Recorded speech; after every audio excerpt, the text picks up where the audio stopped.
Welcome to Alice Just Alice 55. You're listening to an AI-narrated audiobook version of my original story, The Unclaimed Werewolf, an Unbound Wolves novel, written by Alice N. Smith. Chapter 2, Where Something Stays. Morning came quietly. She woke with the light, awareness seeping back into her bones before her eyes opened. The den held the night's cool, packed earth firm against her back. The air faintly damp and layered with familiar scents. Mud, leaves, fur, the ghost of old smoke, long faded. Her den was not a cave. It was a hollow she had started digging when she was a child, small hands clawing uselessly at dirt until instinct had taken over and claws had come instead. Over the years, she had widened it, deepened it, reinforced weak points where the walls threatened collapse. Branches and logs layered the roof, crisscrossed and weighted down. Sealed with mud, she packed and repacked until rain slid off instead of soaking through.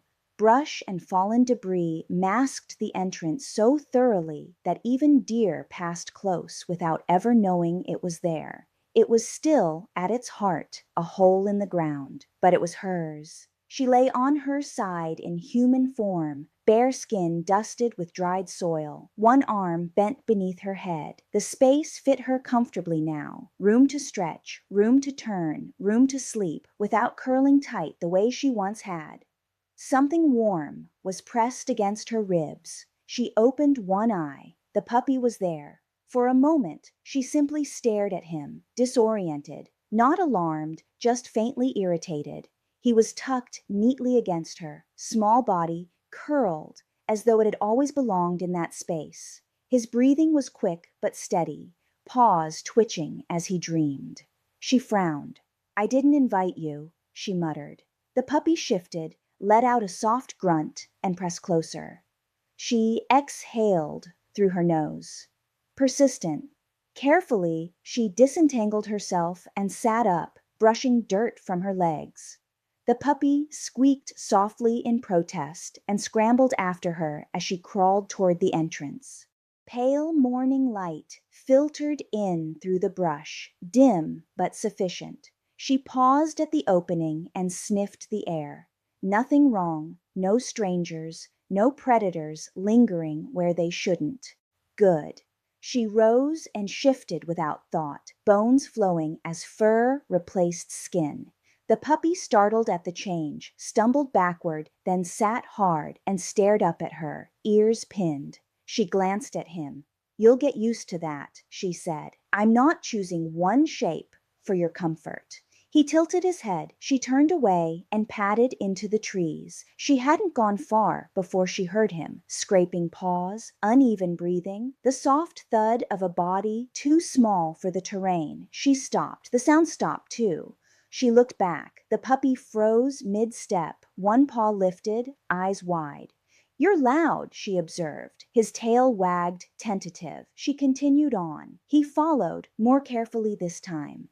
They reached the creek. As the light strengthened, water flashing silver between stones. She shifted back to human form and crouched to drink, cold biting at her teeth.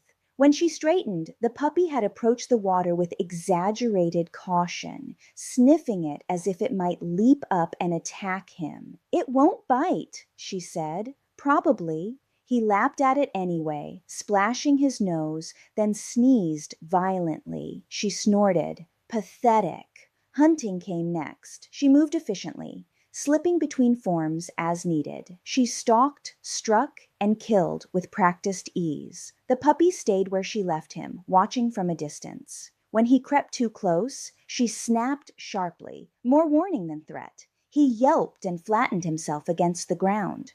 "Good," she said. "Remember that." By midday, she had enough meat. She glanced at him, sitting expectantly now, tail sweeping the dirt. "You," she said, pointing at him with a bloody finger, "are not built for this." He wagged harder. She tore off smaller pieces and tossed them to him. He ate messily, blood streaking his muzzle, then looked up at her as if she'd handed him the world. She studied him, eyes narrowing. For something so scrawny, she said, you've got a lot of confidence. She gestured at his belly. Hardly enough there to be worth anything. Barely a little. She paused, frowning slightly. Morsel. The puppy's ears perked, though the sound clearly meant nothing to him. She scoffed. That's not a name. They moved again deeper into her territory. She showed him boundaries without explaining them. Low growls at invisible lines, nudges back toward safety, a sharp bark when he wandered down slope. Stay where I can see you, she told him. If you disappear, I'm not looking. He stayed where she could see him. As the light faded, he moved more quietly, watched her, waited for cues he didn't yet understand but trusted anyway. When they returned to the den, he trotted ahead and stopped at the entrance, tail wagging as if proud to have found it himself. She paused behind him. She said, you're learning. Inside, she settled against the packed earth wall. He followed without hesitation, curling near her legs. She looked down at him, then away. You're still not food, she said after a moment. Not yet. Maybe if you grow a bit. Put on some weight. His tail thumped once against the dirt. She shook her head, lips twitching despite herself. Little morsel, she muttered. Night crept back in, the forest settling around them. When she shifted again and sleep finally claimed her, the puppy curled close without being told. This time, she didn't move him away.